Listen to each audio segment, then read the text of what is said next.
Coffee ನಾಡಿಗರನ್ನ ಕಂಗಾಲಾಗಿಸಿದೆ Beetamma gang. Coffee ತೋಟಗಳನ್ನ ಗಜಪಡೆ ಮುರಿತಾ ಇದೆ. ತೋಟದ ಬೇಲಿಯನ್ನ ಪುಡಿ ಪುಡಿ ಮಾಡುವಂತಹ ದೃಶ್ಯ ಸೆರೆಯಾಗಿದೆ. ಲೋಹಿತ್ ಅನ್ನುವವರ ಕಾಫಿ ತೋಟದ ಬೇಲಿಯನ್ನ ಮುರಿದು ಹಾಕಿದೆ ಗಜಪಡೆ. ಹೊಸಹಳ್ಳಿ ಗ್ರಾಮದ ಸುತ್ತ ಈ ಗಜಪಡೆ ಬೀಡು ಬಿಟ್ಟಿದೆ. ಚಿಕ್ಕಮಗಳೂರು ಜಿಲ್ಲೆ ಮೂಡಿಗೆರೆ ತಾಲೂಕಿನ ಹೊಸಹಳ್ಳಿ ಅನ್ನುವಂಥ ಗ್ರಾಮ. ಆ ಗ್ರಾಮದಲ್ಲಿ ಬೀಟಮ್ಮ ಗ್ಯಾಂಗ್ ಬೀಡು ಬಿಟ್ಟಿದ್ದು ಅಲ್ಲಿನ ಜನ, ಕಾಫಿ ಬೆಳೆಗಾರರು ಆತಂಕಕ್ಕೆ ಒಳಗಾಗಿದ್ದಾರೆ.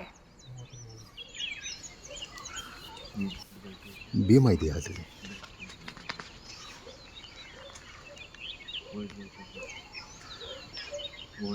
ಎಷ್ಟಿದಾವೆ ಟೋಟಲ್ ಆಗಿ? 30 ಮೇಲೆ ಇದೆ. 30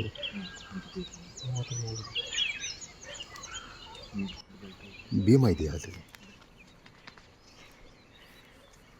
ಕೇವಲ ಈ ಬೀಟಮ್ಮ ಗ್ಯಾಂಗ್ ಮಾತ್ರ ಅಲ್ಲ, ಸುಮಾರು 45ಕ್ಕೂ ಹೆಚ್ಚು ಆನೆಗಳು ಚಿಕ್ಕಮಗಳೂರು ಜಿಲ್ಲೆಯ ಗಡಿ ಭಾಗದಲ್ಲಿ ಸಂಚಾರ ಮಾಡ್ತಾ ಇದ್ದು, ಸದ್ಯ ಅರಣ್ಯ ಇಲಾಖೆ ಹೈ ಅಲರ್ಟ್ ಘೋಷಣೆ ಮಾಡಿದೆ. ಕಾರ್ಮಿಕರಿಗೆ ಎಚ್ಚರಿಕೆಯನ್ನ ನೀಡಲಾಗಿದೆ. ಜೊತೆಗೆ ಸುಮಾರು 12 ಗ್ರಾಮಗಳಲ್ಲಿ ಈಗಾಗಲೇ ನಿಷೇಧಾಜ್ಞೆಯನ್ನು ಕೂಡ ಜಾರಿಗೊಳಿಸಲಾಗಿದೆ.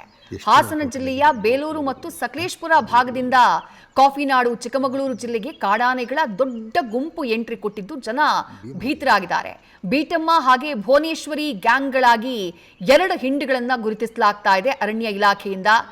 ಮತ್ತೊಂದು ಕಡೆ ವೈಲ್ಡ್ ಭೀಮಾ ನೇತೃತ್ವದಲ್ಲಿ ಸುಮಾರು 25 ಕಾಡಾನೆಗಳ ಗುಂಪು ಚಿಕ್ಕಮಗಳೂರು ಕಡೆ ಬಂದಿದ್ದು, ಒಟ್ಟಾರೆ 45 ಕಾಡಾನೆಗಳ ಜೊತೆ ಬಂದಿದ್ದಂತಹ ಬೀಟಮ್ಮ ಗ್ಯಾಂಗ್ ಸುಮಾರು 20 ಕಾಡಾನೆಗಳೊಂದಿಗೆ ಅದರಲ್ಲಿ ಒಂದು ಗ್ಯಾಂಗ್ ಬೇಲೂರು ಕಡೆಗೆ ಹೋಗಿದ್ಯಂತೆ. ಆದರೆ ಮತ್ತೊಂದು ಗ್ಯಾಂಗ್ ಇನ್ನೂ ಕೂಡ ಮೂಡಿಗೆರೆ ಬೇಲೂರು ಗಡಿ ಭಾಗದ ತೋಟ ಪ್ರದೇಶಗಳಲ್ಲಿ ಸುತ್ತಾಡ್ತಾ ಇದೆ, ಅಲ್ಲಿ ಬೀಡು ಬಿಟ್ಟಿದೆ. ಹಾಗಾಗಿ ಜನ ಭಯಭೀತರಾಗಿದ್ದಾರೆ.